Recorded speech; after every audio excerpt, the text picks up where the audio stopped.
Good morning. This is Rose. Once again, we are back with the I Am Mind series. And today we were going to talk about the I am statements, creating I am statements. But I had some questions. Good morning, Ernesto. I had a couple questions about last week. And so I was going to cover that. I wanted to talk about that because people were asking, what is it that I mean when I say I don't believe? Good morning, Charles. That I don't believe in the devil. And I say don't believe with great intention with my words. So what does it mean when I say I don't believe in the devil? And then there was another topic that came up, and I wanted to clarify this platform. Good morning, Rashonda. And so when I'll get to the part about why I say I don't believe in the devil and what that is, what it means about the enemy within me versus this concept, this perception of an enemy that is outside of me. Now, don't get me wrong. I understand that people collectively come together and create thoughts and ideas that are of a negative vibration, a lower vibration, a lesser part of who we are, and try to create systems and circumstances. All of that is true, and it's real, and it's within the earth, but that still has nothing to do with me. And it has nothing to do with some great devil thing that is outside of me. Because we have to remember, as I've said in the past, that thoughts come, but we have the ability to either buy into or not buy into the thought that is given to us and presented to us. Good morning, David, James, Eric. Hey, good morning, Miss Anthony Williams, and good morning. Hey, David. So, first thing, last week there was a lot of conversation, and I had a lot of questions about this platform.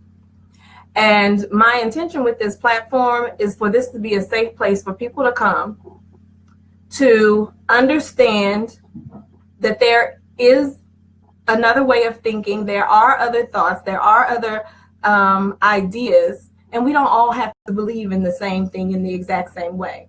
I intentionally use and speak about other religions so that you can see that there is a universal truth that vibrates across the world through all ethnicities throughout history. I'm not making this about one specific religion because that does not tell me about absolute truth. Absolute truth is absolute, meaning that it is the same no matter what country, no matter what ethnicity, no matter what religion. And that's important to understand, especially as, someone like me that had a million questions growing up. And you can look at the other videos where I talk about having those questions. And I am a questioner. I question almost everything. And that's the way that I have found that I get answers, by having questions. So this platform is not about perpetuating any one religion or idea or thought. I am presenting what I have found to be true because I have found it necessary to do that so that others that do have questions and are questioning and going through things and realize that what they've been taught doesn't work for them, they know that they are not alone. It's important that we know that we're not alone in this journey and that we are not all in the same box, and that's okay. But the absolute truth helps to solidify that. When you know that the story of Abraham or of Adam and Eve is in every religion personified in some form or fashion, then it allows you to then say, okay, well then what is it about that story that relates to me? Why is that story so important that in every area of life, in every corner of existence, this story was told? Right? It's not told as a nice story. It's told to help me to awaken to myself. So what is this saying to me? I'm not here to change anybody's mind. And I hope you don't think you're ever going to change mine by what you send to me or what you say. It's not going to happen. And I'm saying that not in an arrogant way, but I'm saying that because I know who I am. And I've walked this walk, not just in this side, but I've walked the walk on the other side. And I know that sounds crazy, but I've had the experience of the other side, and no one can deny that of me. No one can tell me what it is that I did or did not experience. And so I know that I cannot change your mind either of what it is that you believe. That's not the intention. The intention is for me to present, and then you make the choice or question what it is that you think and you believe, right? That's the whole, that's what this is all about. And as a therapist, as well as a person of spirit, I understand that change and choice is between I and the Father. That is between you and God. As we talked about, God is law. It does not change. The universe, it is law. It does not change. It cannot change. The process of creation in which I and God am in relationship constantly, it does not change. It operates perfectly. The only thing that can change and the only thing that has choice and the ability to change is me. I have that power. I have been given that gift of choice. And so I have to be very intentional with my power and my choice. And that's what this is about, is asking you to do the same thing. Because if we allow ourselves to stay in boxes and continue to be told what to think and to feel, and it doesn't really work for us, then we allow ourselves to stay limited and never operate in the full power and possibility of who we are. And when we do that, then we not only fail ourselves and the whole intention of coming. I mean, why do you want to have a life? Why, if you're a spirit with unlimited possibilities, would you come into this aspect of self with limitations? Even just the body itself has limitations. Why would you do that if not to prove that you are more than that? And why would you then come and allow other things and other people to define you into something much smaller than the possibility and the reality and the truth of who and what you are? And so the questions must happen in order to bring you into a greater light. Hey, Stark. Hey, Curtis. Will. Kendrick. Hey, good morning. So this is the point. This is the purpose of this. I don't want anyone to ever think that this is about any one religion. It's not. I'm not here to prove your religion. I'm not here to prove what it is that you think. I'm here to question everything you know, so that you can come into the truth and the knowledge of who you are. Because what is this? About man, know thyself. And then you allow yourself to open yourself to the definition that was created before you were placed in your mother's womb, that is undefinable. The same as your creator, undefinable. Now, and some people got upset that I was talking about fear. I realized that people fear change and they fear questions and they fear a universal absolute truth. And they fear it because they want to be right. Well, that then makes me want to question, why must you be right? I don't really care if you think I'm right or wrong. I have to be right for me because I am the one walking my journey. You don't walk my journey for me, and I don't walk your journey for you. But we are all here to be light for one another, to help one another to awaken to the realities and the truth that we are brave enough to walk into. And then help one another to be okay with change and transition and elevation and expansion of self. The only thing that stops that is fear. Fear shows up as anger. It shows up as frustration. And when people start to call each other out of their name, it tells me that you are fearful of being wrong. So you want to make yourself right and make other people believe what you believe so that you can be right. This journey is not about being right. And right is really a perception. Because what's right here might not be right in Canada. What's good here might not be good in Thailand, right? So the importance of all of this is to bring us to a higher consciousness of absolute truth.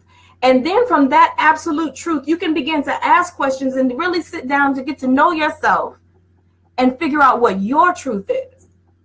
And I'm only presenting my experience so that I can show you not only did I do it, but be brave enough to say that it's okay to do it.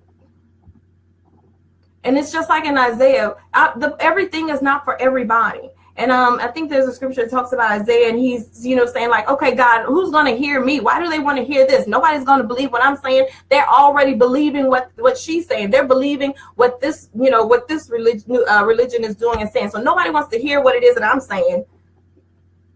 Nobody believes this anymore. And he says, I have 7,000 set aside waiting to hear what you have to say. And when God showed me that, he said, and that 7,000 will then touch another 7,000, and it will continue to vibrate. That is the intention of all examples, whether it be Isaiah, whether it be Muhammad, whether it be Christ, whether it be Buddha, whether it be Krishna. It doesn't matter who or what it is. It is a light and a vibration that is awakening us to something different and greater. And then we have the responsibility then to move from that or not. And I'm okay with whatever it is that you do, but those that want to, those that need someone to say that it's okay, those that are looking for someone that has had the same experiences or have the same questions, I am that light. I am that friend. So that is what this platform is. So I just wanted to clarify that before we move on, because some people had questions about that. So I hope that answered. If not, send me messages and then I'll continue to clarify. But I want to get to what we were going to talk about so I don't run out of time. You know me, I'll go over time. So this whole thing about me not believing in the devil and concerned about hell was an issue for some people. And I say with great intention, I don't believe in this concept of the devil. And I say believe because I understand the power of my belief. You can only believe in one thing at one time. You cannot hold two thoughts, two perceptions at one time. You may be able to see it, you may be able to understand it, but you cannot have two belief systems, and you cannot hold two energies of contradiction in one space. So it's either light or it's either darkness. You're either up or you're either down. You're either left or either right. Right? And so my belief is that there is one power. There is one God. I don't care what you call it. I don't care if you call it Allah. I don't care if you call it God. I don't care if you call it Lord. I don't care if you call it the universe. I don't care if you call it the great she, whatever it is. The definition does not take away power or the reality from it. It doesn't matter what you call gravity in English or Spanish or any other language. Gravity is still a law that exists, and it operates in its absolute power. So the name means nothing. But your belief in it allows it to be real and true and operate on your behalf. And so I do not believe in a power that is equal to or greater than that which has created me. And to believe in the devil means that I give it power not only to exist, but power in what is defined as a power that has the ability to do something to, through, or with me. That is only possible if I relinquish that which has been given to me. I am the only thing that is in the likeness and image of God and has the power in the likeness and image of God. That which has been given to me cannot be taken away except by, and we talked about it last week, what? A question in which I don't know the answer to, that makes me uncomfortable, and then I relinquish my power in that confusion and that unknowing, and I take upon your thoughts. And now that thought and that possibility has power. Remember, the whole story with the whole Adam and Eve thing is really about thoughts. It's not about obedience. It's not about an apple. It's not about a tree. It's deeper than that. It's becoming aware of a thought that is different or contradictory of the truth of who you are, and then playing and forming that thought. Remember, you are in the likeness and image of God. So you think a thing and you form it in your mind in the likeness of image of you, and it manifests in the reflection of who you are. So if I believe in a whole devil or enemy and all that stuff, it has my power. Whatever has your focus and attention has your life. So if my belief is placed into something like a devil, something that is negative or down or evil, whatever that is, then it has no other ability but to continue to manifest itself in my life and in my experiences. And it sometimes saddens me that people are so consumed with devil and hell and all of this stuff, and they're wondering why their life is like this. They're on a constant chase from this devil, constant moving away from trying not to go to hell. And one of the places I saw it the most, of course, was in the churches that we attended when I was a kid. It was constant hell and the devil this and hell that and the devil this and hell that and devil this. And it blew my mind. And I was, as a kid, I was extremely depressed. And one of the reasons was that I believed that I was supposed to live and be this have this great life and experience these great things that life presented to me. And I was being told that it was a slippery slope to be a part of that, because it would send me right into hell, that it was part of the devil, that there was nothing good about it. So I couldn't wear makeup and I couldn't go to dances and I couldn't do this and I couldn't do that. And I'm like, all this greatness out there and I can't be a part of it. So now, as I told you once before, I had this teacher in first grade, this white lady, who told me that as a black woman, as a black kid, that the dreams I had of being an astronaut and doing this and having that they were ridiculous because I was black and a female, and it couldn't happen for me.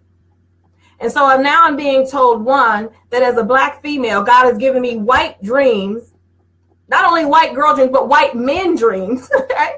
I have these white man dreams that I could do and be all these things. And I got parents at home telling me I could do and be all these things. And this teacher says, not for you. 2 strikes, you're black and you're female. So then my parents and my grandparents got rid of that. But now I'm in this church and it's telling me, money, riches, great life, big house, fancy car, eating good, traveling the world. Where'd you get all that devil stuff from? Then you get caught up with all these crazy people and they're going to have you doing these crazy things and then you're going to hell. I'm like, good God from Zion. What is the purpose of life? Why am I here? And if this is some kind of loving God, where is this love? I mean, he sounds pretty ridiculous to me. I don't even know why people are so excited to serve him, because he sounds kind of crazy. Sounds like he's not all there. So if he's not all there, of course, I would be crazy too, right? He made me in his likeness and image. Something's not right with this whole thing. Hey, Keisha. Hey, Arietta. So then my parents they became Lutheran. I was going to junior high and high school. It was the first time I ever heard about God's love and how good God was. And he had all these great plans and dreams and hopes for me. And, before I was placed in my mother's womb, he loved me and blah, blah, blah, blah, blah. And I was like, okay, this is different.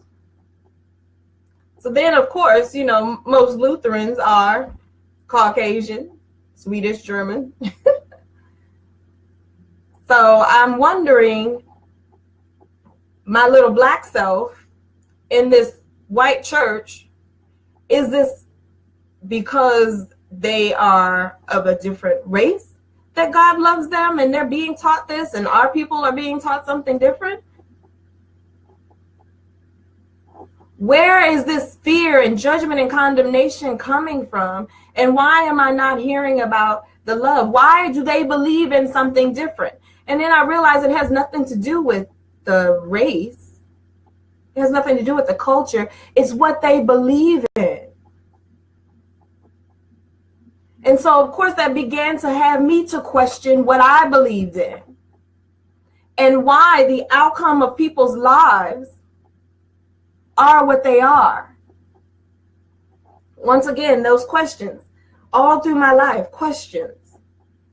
And so as I continued to move forward in my life, I kept having these questions about what is it? Why do certain people believe certain things? Why are their lives a certain way? Why are their experiences different?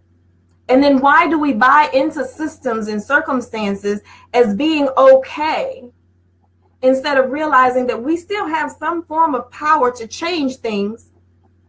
Can't change everything, but we can change certain things within our own lives.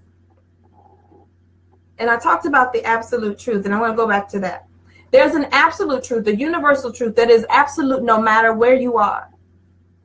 And this is more about spirit than it is about anything else, because man makes laws that corrupt and that set certain things and certain people in certain situations and circumstances. But we have the power to change that too, if we believe, right? And there's very few of us that do believe in our own power and believe in our collective power to create change. But there's an absolute truth that is real and true that we don't always tap into. But there's also an individual truth that is a small line on the larger picture of life's painting, of this big picture of absolute truth. You cannot know your own truth until you tap into the universal truth. And the universal truth is so big and so broad that allows you to question and to redefine and figure out who you are on your individual path. That's why tapping in and knowing the way and the process of God and the universe and creation, knowing that is important, and why even in the beginning of all spiritual texts, it talks about that, because it's the foundation of knowing who you are.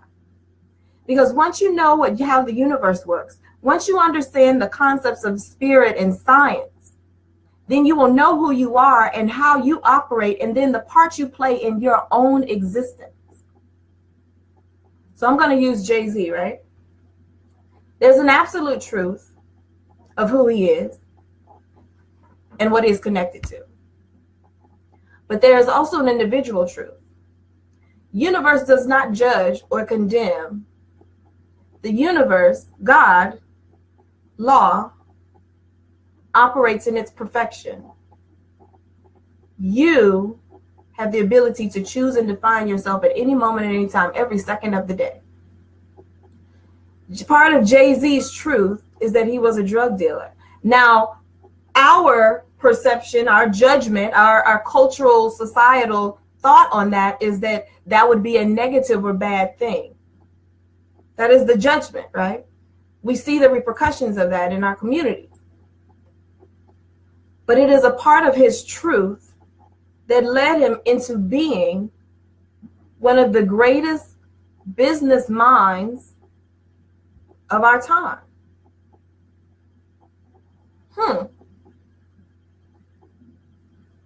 So there's an individual truth that even in your, what would be considered your mistakes, your not knowing, your confusion, which is why it's important. And I said at the beginning of this, there is no judgment. There is no condemnation. And I do not come for you from any individual box, because if that happens, then the judgment and the condemnation that comes with that causes you to limit yourself and then be self-persecuting and not realizing that your individual truth is not perfection, but is a process of evolving and finding out who you are. Trusting, accepting, and loving that, and then allowing it to be everything what it was intended to be in the greater absolute truth of spirit and power. Does that make sense? Good morning, Reginald. So there's an absolute truth, and then there's our individual truth, in which we must know and figure out who we are. Now, he came into a consciousness that he could do something different. He could do something bigger. There are those on the same path, and we know the outcome of that path, right? Like, there's only 3 outcomes of, getting involved in selling drugs. It's either jail, it's either death, or you get out of it and, and find another way, find something else. And so he figured out who he was, and that he was bigger than that and could do something else, where there are others that did not figure themselves out. And that's the only difference between any of us. We are all the same. We are of one spirit. The only thing that makes us different is realizing who we are, or staying in boxes of being told who we are, and that we can't do or be anything other than that. So back to this whole thing about the enemy. The reason I'm saying that is because in that path, you become your own enemy. The enemy is really not outside of you. Yeah, there are people, there are circumstances, there are situations, and there are systems in place. But you are still in power on your own path.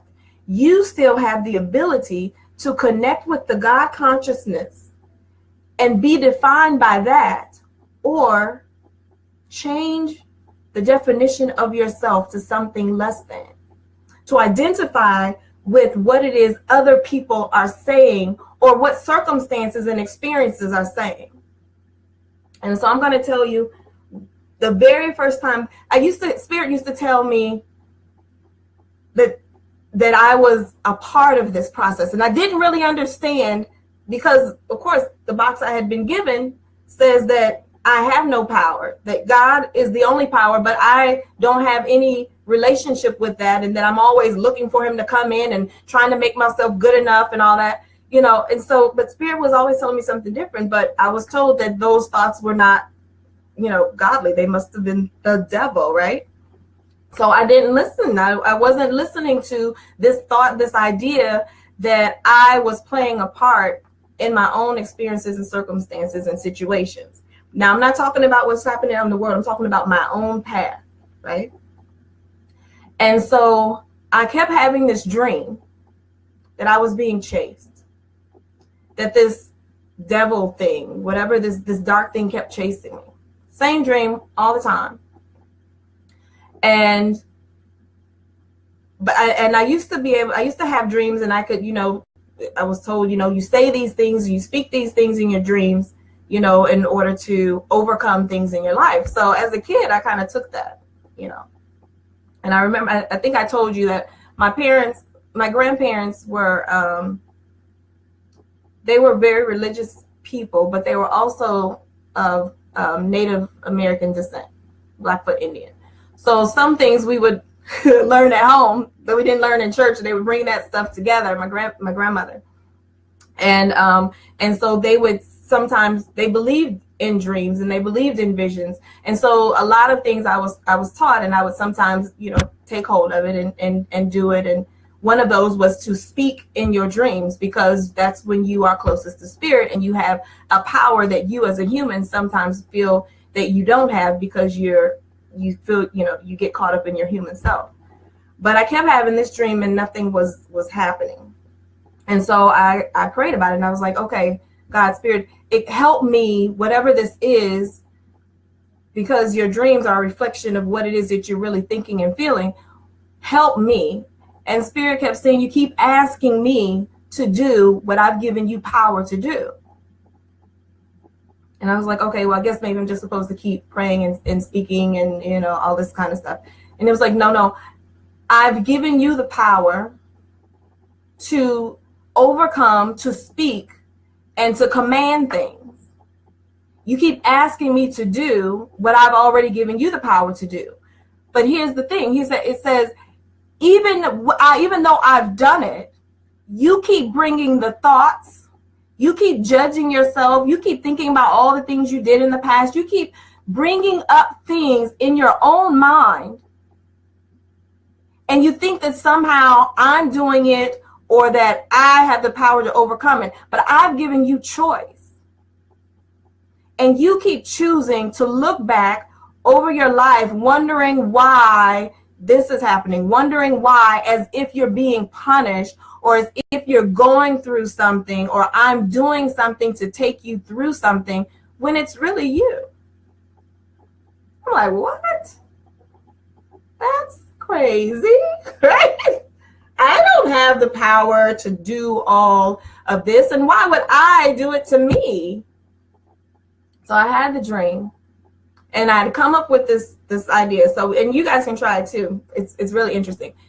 If you pinch yourself and, while you're awake, you can feel your flesh. When you pinch yourself when you're asleep, it's like your spirit and your flesh is underneath your spirit. So you pinch yourself and you can feel your hand go through your body, and then it feels like it touches the skin after it goes through this energy body on top of the skin. So it's like when you sleep, you kind of flip, spirit is around you and then you're like this body underneath it. Just try it. So I would tell myself every night to pinch myself so that I could know. And so I would pinch myself throughout the day so I could be create this habit of pinching myself. Am I alive? When crazy things would happen or people say crazy things, I would let me pinch myself to see if I'm woke or dreaming. So I created this habit to do that. So then when I would have this dream, I could pinch myself and then have the courage to say what Spirit had been telling me to do and do what Spirit told me to do. So I had this dream. And so I pinched myself and I realized, okay, I'm asleep. Right. So I can be real bold. So even if this thing does try to kill me, I'm not actually going to die. I'll probably just wake up unless it's time for me to go and I can't do anything about it. So I have this dream and this thing is chasing me and it's following me and it's stalking me and it's everywhere. I go to this church and it's there, and then I leave and I walk down the street and it's there. It kept following me. And so I was like, okay, I'm asleep. I'm going to be bold and I'm going to say the things and I'm going to confront it. And so I turn around instead of running like I usually do and screaming like a crazy person. And I say, I know who you are. And I know that I actually have the power here. And so I start to talk, but as I'm talking, I start having visions and visions and thoughts of all of the things I had ever thought about myself, all of my mistakes, all those things started to play itself in my head. And I realized in front of me that this enemy that I was running from has my face. It was me. And I go to hug it because Spirit had told me that you cannot change a thing with fear or anger. And if you keep speaking angrily, you're going to vibrate anger, right? Because you can only create that which is in the likeness and image of you. So it told me you must love and forgive and accept for things to be changed and for a new thought to occur and for whatever it is that you have created to go away. You have to face it. You have to accept it. You have to love it and understand why it's there. So while I'm talking and I say, I know why you're here. I accept and I love the intention of why you're here. And like I said, as I'm saying this, I realize it has my face and it's crying. So then I start to cry as I hug it. And everything I ever said to myself, I took it back and I was hugging this thing this devil, this thing that had been chasing me. And I began to forgive it. And I told it how much I loved it, how much I appreciated, how much I even appreciated the questions that caused me to really get into my spiritual self and call myself into a new consciousness. And I had this long conversation as I'm hugging, and I feel this heaviness lift off of me. And I realized that the only enemy I've ever had is me. Accepting thoughts, playing with thoughts, allowing circumstances and situations to dictate to me something that was not real or true. I allowed it in my space of creation, in my relationship with God. My process of creation was a direct reflection of who I was and who I thought I was, and even what I thought I didn't think that I was. Because whenever you allow a thought to come in, you buy it with your attention, and it becomes yours. It becomes a part of who you are. And the only devil that ever can become real is the one that you create. And I was like, oh my gosh, I finally get it. There is no devil. Even like in the Bible, when in the Quran, and in Buddhism, where Mara, the questioner, comes, and with Muhammad, with Christ, when it comes, Adam and Eve, it comes, it had no power. It didn't do anything. Whatever religion you're a part of, go back and read whatever it is that you read, and realize that nothing, there was no devil, there was no enemy that ever had power. It only had questions. Adam and Eve didn't have the answer to the questions. They played with the unknowing instead of accepting, okay, I might not know certain things. Okay, I don't know, but this is what I do know. But because they didn't know, they allowed themselves to be moved into a questionable place and lose focus of who and what they are. The reason we talk about Christ, the reason we talk about Muhammad, the reason we talk about Buddha and Krishna is because in their stories, they had the answer. I know who I am. I don't know everything, but what I do know is this. I and the Father are one, and everything that you're saying to me has nothing to do with the truth of who and what I am.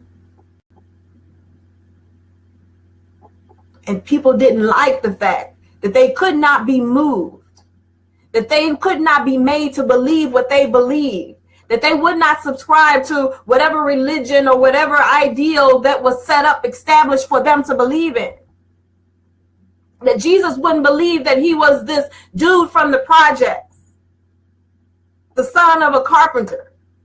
He thought himself much higher than that. That Muhammad didn't subscribe to the fact that he was a motherless and a fatherless child, passed down from his grandfather to his uncle, loss upon loss.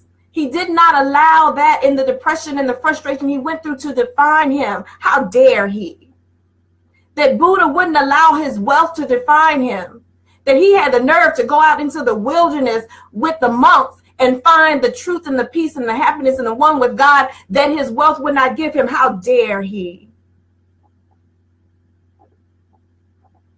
We are creating the only enemy within ourselves and within our own minds. And even when those outside of us come together and create circumstances and situations for us and try to define and redefine us outside of the absolute truth of who we are, man, know thyself. I cannot be what you say that I am. How dare another man equal on the same level as me? I don't care what you got in your bank account and how big your house is. You are still a spirit. Same vibration, begotten the same way as me. How dare you think that you're my God to define who and what I am? How dare you and how dare I allow you to believe, or allow myself to believe, that you are a power greater than I, and allow the enemy or your desire to be my enemy to then put thoughts inside of me where I now contaminate myself and become my own real true enemy. I can withstand your thought. Okay, teacher, you say that I can have that, but I believe what I say. And my parents and grandparents have put forth this comfort place to say, no, no, no. Don't worry about what they say, because that has everything to do with her. Because she can't think that she can be anything more than that. She's trying to now define you so that you can be less than her. But that is not how you have been created, nor has that been the message that we have been given to give to you. No, society. She is not defined by the amount of melanin in her skin. She's not defined by the gender her biology has created. There is no enemy other than my own thought. Second time solidified this for me. I had another dream. I was having these visions and dreams, and I was having visions of angels. And this was after I had a number of miscarriages. I only have a few minutes, so I'm going to stop in a little bit. I had a number of miscarriages.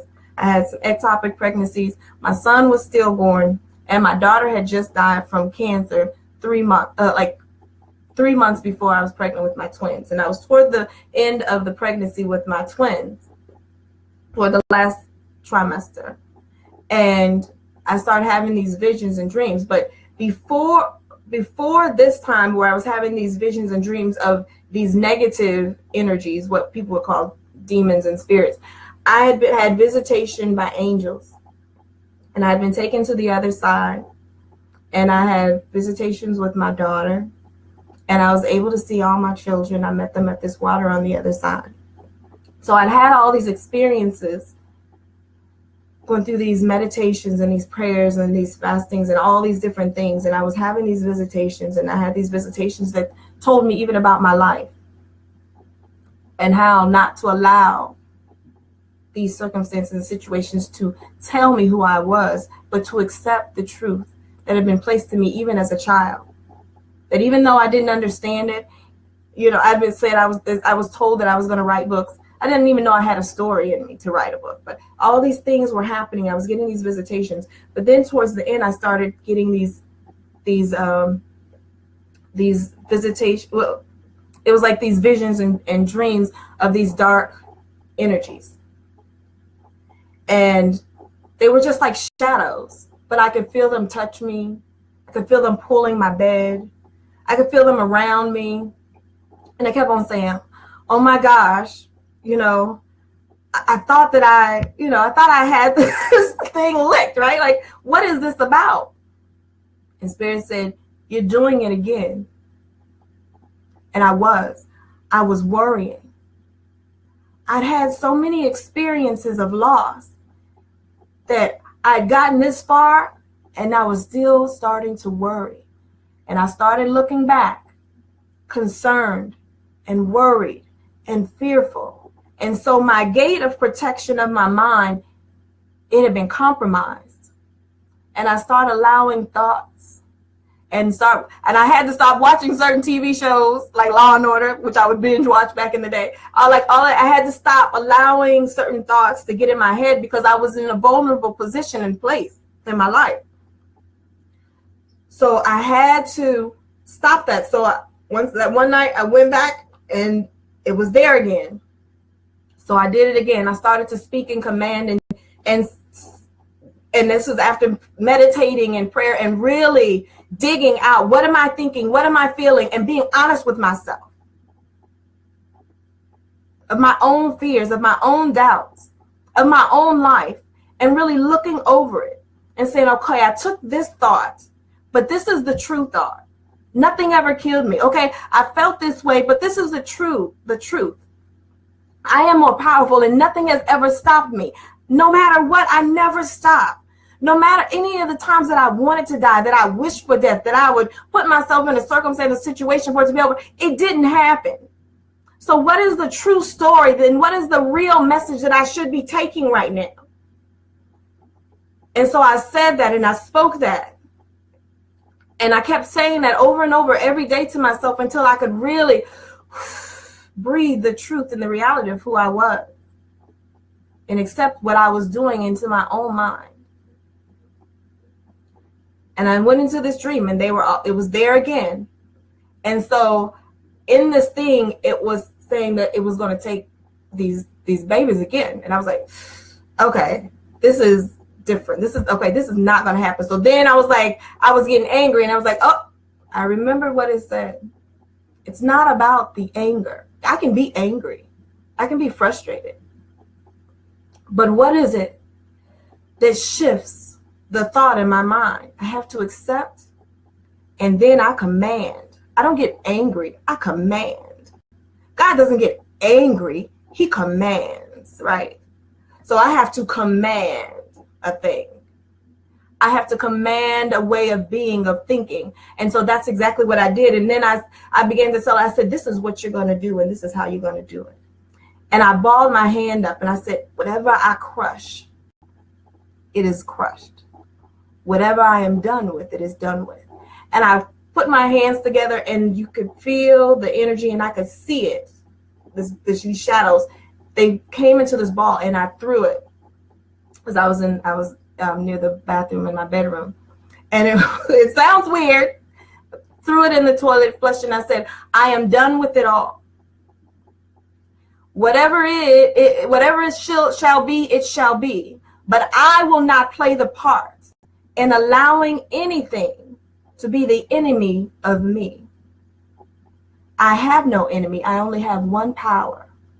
There is only one God, and I am in direct relationship. So whatever I say, it shall be. And I say that it is done.